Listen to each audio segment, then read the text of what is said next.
Guys, it's Abby here. Let's talk today about why it is important to also treat your mouth and take care of your oral microbiome if you want to heal the rest of your body. I did a whole podcast on dental issues and how hidden dental issues can affect your skin. So, 45% of the bacteria in your mouth actually overlaps with your gut. So, if you have any type of bacteria that's ongoing or any type of hidden infections, it's actually going to continue to seep into your gut and affect the rest of your body. It can also go into your lymph system and into your blood as well.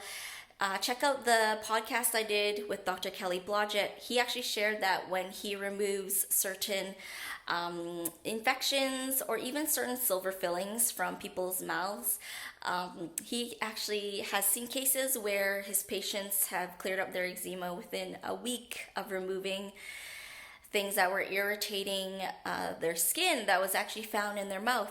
Another question that someone asked is once a tooth is removed, how long does it take to see the difference in eczema?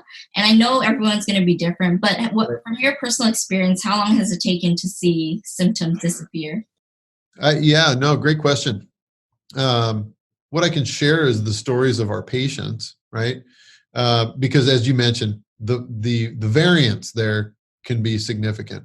So, we have had patients where, let's say in the case of removing a titanium implant where they were sensitive to the nickel, within a week, their skin was back to normal, So right? you want to make sure there's no hidden gum disease, there's no hidden other issues as well. A study came out that actually showed that kids who are age 2 or 3 were 2 to 3 times more likely to develop tooth decay when they had eczema. And I'm going to share this link in the description for you to check out that research. It was done by the University of Singapore. Also, several other research papers that I shared with on the podcast showed that dental infections were also associated with nummular eczema. Yeah, it's very interesting that dental infections can be associated with different types of infections and different types of eczema in the body as well. So you definitely want to get that checked out and make sure that if you do have gum disease or gingivitis, that's inflammation of the gums, then there's already some type of bacteria that's happening. And my dentist told me that the number one reason why dentists are sued is because they misdiagnose or they don't diagnose or they don't treat gum disease and they let it continue to happen.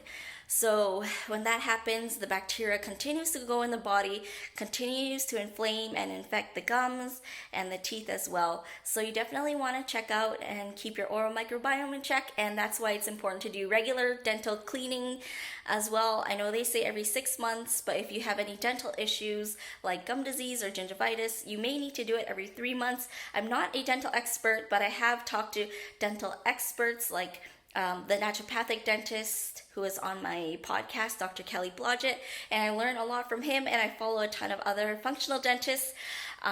So I hope that information really helps you. I'm continuing and so in awe of how the oral microbiome affects the rest of the body. And so I'm just hoping to share that information with you.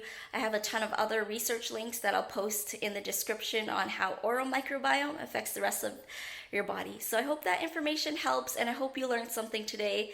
Have a great day, and check out my podcast on YouTube, iTunes, or Spotify for more information, or visit my website eczemaconquerors.com to learn more information.